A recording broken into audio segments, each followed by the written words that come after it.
Hello നമസ്കാരം. കണ്ണൂർ ജില്ലയിലെ ചെറുകുന്ന് ശ്രീ അന്നപൂർണേശ്വരി ക്ഷേത്രം കണ്ണൂർ പഴയങ്ങാടി റൂട്ടിലാണ് ചെറുകുന്ന് എന്ന് പറയുന്ന സ്ഥലം സ്ഥിതി ചെയ്യുന്നത്. അവിടെയാണ് നമ്മുടെ വിശപ്പിൻ്റെ ദേവതയായ പാർവതി ദേവിക്ക് സമർപ്പിക്കപ്പെട്ട കേരളത്തിലെ പ്രധാനപ്പെട്ട ഈ അന്നപൂർണേശ്വരി ക്ഷേത്രം സ്ഥിതി ചെയ്യുന്നത്. ഇവിടുത്തെ മെയിൻ 2 ഉത്സവങ്ങളാണുള്ളത്. ഒന്ന് വിഷുവിളക്ക് മഹോത്സവവും അതുപോലെ തന്നെ നവരാത്രി കാലത്തുള്ള ഉത്സവവും. വിഷുവിളക്ക് മഹോത്സവം കഴിഞ്ഞ ഉടനെയാണ് ഞാനിവിടെ വരുന്നത്. അപ്പോൾ അതിൻ്റെ വട്ടപ്പന്തൽ കണ്ടില്ലേ, ഇന്നും ഓല മടഞ്ഞുണ്ടാക്കുന്ന വലിയ പന്തലാണ് ഇവിടെ ഉണ്ടാക്കുന്നത്. അത് അഴിച്ചു മാറ്റുന്നതാണ് കാണുന്നത് കേട്ടോ. ഞാനപ്പോൾ ക്ഷേത്രത്തിനുള്ളിലേക്ക് പ്രവേശിക്കുകയാണ്. അപ്പോൾ അവിടെ ആദ്യം നമ്മൾ തൊഴുന്നത് വിഷ്ണു ഭഗവാനെയാണ്. അത് കഴിഞ്ഞാലാണ് നമ്മൾ അന്നപൂർണേശ്വരി ദേവിയെ തൊഴുന്നത് കേട്ടോ.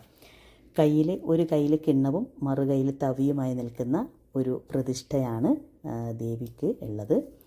അപ്പോൾ നമുക്ക് ക്ഷേത്രത്തിൻ്റെ ഒരു പ്രധാനപ്പെട്ട ഐതിഹ്യം പറയുന്നത്, കാശിയിലെ അന്നപൂർണേശ്വരി ദേവി മറ്റ് 3 തോഴിമാരായ കളരിവാതുക്കലമ്മ, മാടായിക്കാവിലമ്മ, തിരുവർക്കാട് ഭഗവതി ഭക്തരോടൊപ്പം ഒരു സുവർണ കപ്പലിൽ വന്നിറങ്ങിയ ചെറുകുന്ന് എത്തിയെന്നാണ് വിശ്വസിക്കുന്നത്. മറ്റൊരു ഐതിഹ്യം ക്ഷേത്രം പരശുരാമൻ നിർമ്മിച്ചതാണെന്നും അദ്ദേഹം കാശിയിൽ പോയി ദേവിയെ തപസ് ചെയ്ത് ഇവിടെ കൊണ്ടുവന്നു എന്നും ആണ് മറ്റൊരു ഐതിഹ്യം. അതുപോലെ തന്നെ തളിപ്പറമ്പ് രാജരാജേശ്വര ക്ഷേത്രത്തിലെ ശിവൻ ഇന്നും അത്താഴപൂജയ്ക്ക് ശേഷം ദേവിയെ കാണാൻ എത്തുന്നുവെന്നും ഒരു ഐതിഹ്യം പറയുന്നു.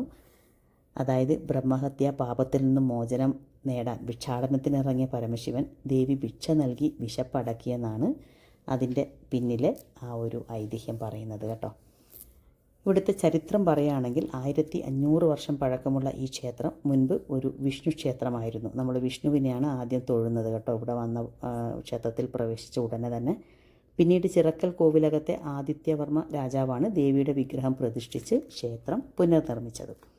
മിനുസപ്പെടുത്തിയ കരിങ്കല്ലും അതുപോലെ അത് ചേർത്ത് വെക്കാൻ അവിലും ശർക്കരയും ചേർത്ത മിശ്രിതമാണ് ഉപയോഗിച്ചിരിക്കുന്നത്. പിന്നെ നമ്മുടെ ഈ ക്ഷേത്രത്തിൻ്റെ ഒരു പ്രധാന സവിശേഷത, നമ്മൾ കണ്ണൂർ ഈ ഒരു ഭാഗത്തുള്ളവർ മെയിനായിട്ട് നമ്മുടെ വീട്ടിൽ എന്തെങ്കിലും പ്രധാനപ്പെട്ട ചടങ്ങുകളൊക്കെ നടക്കുമ്പോൾ നമ്മൾ ആദ്യം കുറച്ച് അരിയെടുത്ത് മാറ്റി വെക്കും. ചെറുകുന്ന് അമ്മയ്ക്ക് സമർപ്പിക്കാൻ വേണ്ടിയിട്ടാണത് ചെയ്യുന്നത് കേട്ടോ.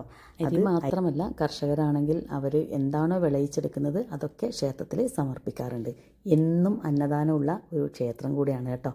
ഇത് ക്ഷേത്രത്തിലെ കുളമാണ്. കുറച്ച് മാറിയിട്ടാണ് ഈ ക്ഷേത്രത്തിലെ കുളം സ്ഥിതി ചെയ്യുന്നത്. ഏകദേശം ഒരു 2-2.5 ഏക്കറോളം വരും കേട്ടോ. അപ്പോൾ നെക്സ്റ്റ് ടൈം കണ്ണൂരിൽ വന്നാൽ ഒരു മസ്റ്റ് വിസിറ്റ് ടെമ്പിളാണ് അന്നപൂർണേശ്വരി ക്ഷേത്രം. See you in the next video. Thank U.